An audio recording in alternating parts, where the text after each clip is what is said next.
अस्सलाम वालेकुम, मेरा नाम डॉक्टर निदा नजमी है और आज मैं आपको बताऊंगी कि ड्रग एलर्जी या मेडिसिन एलर्जी क्या होती है। मेडिसिन एलर्जी किसी दवा से होने वाला एक बुरा रद्दमल है। ये इस वक्त होता है जब जिस्म का मुदाफ़ती निज़ाम किसी दवा को जिस्म के लिए ख़तरा समझता है और उससे लड़ने की कोशिश करता है। इसको ड्रग हाइपर सेंसिटिविटी भी कहा जाता है।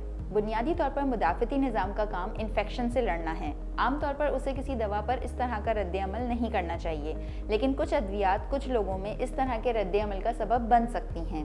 मेडिसिन एलर्जीज दो तरह की होती हैं। पहली संगीन किस्म की एलर्जी को इमीडिएट एलर्जी कहा जाता है, क्योंकि ये दवा लेने के 1 घंटे के अंदर शुरू हो जाती है। इसकी अलामात में जिल्द पर उभरे हुए धब्बे, खारिश, जिल्द का सुर्ख और गर्म हो जाना, चेहरे, हाथों, पैरों या गले में सूजन, गले का बंद होना, आवाज़ में तब्दीली या सांस लेने में दुश्वारी, मतली, उल्टी, पेट में दर्द और चक्कर आना या सर हल्का महसूस करना वगैरह शामिल हैं। इस किस्म की एलर्जी खतरनाक होती है और मजीद दवा लेने से बदतर हो सकती है। इस किस्म की एलर्जी एक जानलेवा रिएक्शन में भी तब्दील हो सकती है, जिसे एनाफाइलैक्सिस रिएक्शन कहा जाता है। अगर आप कोई नई दवा शुरू करते हैं और इनमें से कोई भी अलामत जाहिर होती है तो फौरी तौर पर इमरजेंसी विजिट करें। अद्वियात की एलर्जी की दूसरी किस्म डिलेड एलर्जी है। ये बहुत ज़्यादा आम है।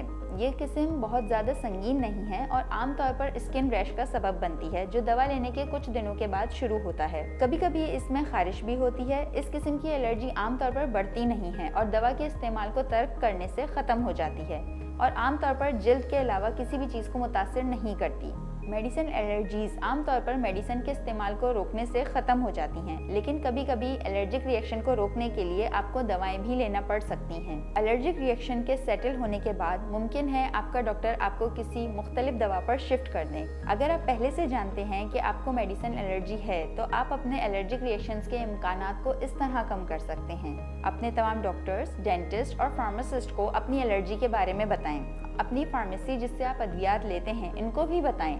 अद्वियात में बाज़ औक़ात एक से ज़ायद अज्जा शामिल होते हैं, लिहाजा अगर आपको वही एलर्जिक दवा तजवीज़ की जा रही है तो हो सकता है ये वाज़ेह ना हो। इसके अलावा अगर आपको किसी मखसूस दवा से एलर्जी है तो आपको दूसरी ऐसी दवा से भी एलर्जी हो सकती है जो इससे मिलती जुलती हैं, इसलिए आपके फार्मासिस्ट आपकी मदद कर सकते हैं। वो आपको ऐसी कोई भी दवा लेने से बचा सकते हैं जो मसाइल का सबब बन सकती है। Last but not the least, अपनी मेडिसिन एलर्जी की वजाहत करने वाला मेडिकल अलर्ट साथ रखें या ब्रेसलेट पहनें। इस किस्म की मज़ीद मालूमात के लिए मेरे पेज से कनेक्ट रहें। शुक्रिया।